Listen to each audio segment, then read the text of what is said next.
Find farm equipment on Machinery Pete's April 19th online auction. No reserve, no buyer fees. Start bidding now at auctions.machinerypete.com. Well, conservation comes in many shapes and forms across the country, as regionally, what works in one area may not be beneficial for farmers miles away. But as we learned during Commodity Classic this year, success in conservation can pay off for years to come.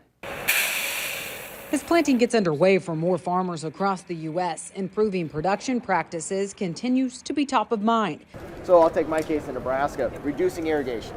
That's a very important step because we can't just pump water till it's completely dry. Brandon Honeycutt farms in south central Nebraska and also serves as field to market chair for National Corn Growers Association. NCGA put out their corn sustainability report last summer, and we have some very, very solid goals we're going after by 2030 to help really reduce our environmental footprint. NCGA's environmental efficiency goals to enhance corn production sustainability includes 5 specific goals, from increasing land use efficiency and irrigation use by 12 and 15% to reducing greenhouse gas emissions. More than just saying, hey, we're doing it, to that point that we can go out and really show what we're doing as an American corn farmer, American soybean farmer, whatever you may be.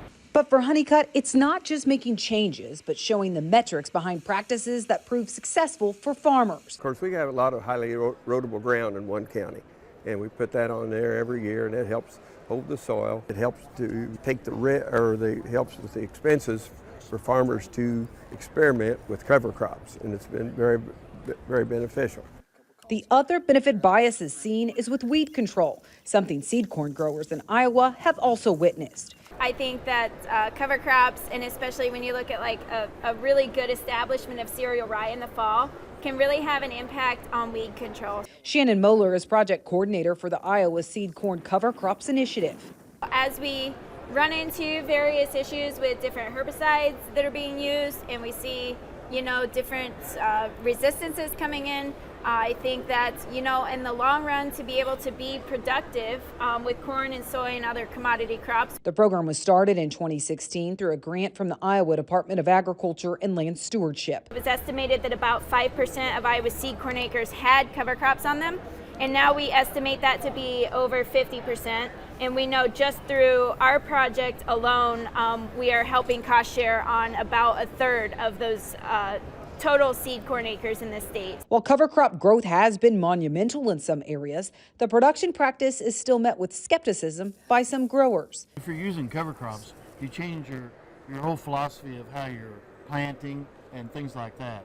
So that has to be a mindset for somebody to accept the change.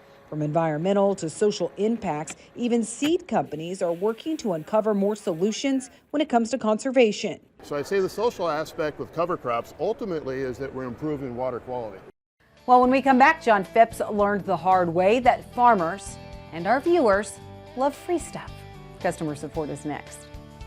An update on the Great Mug giveaway.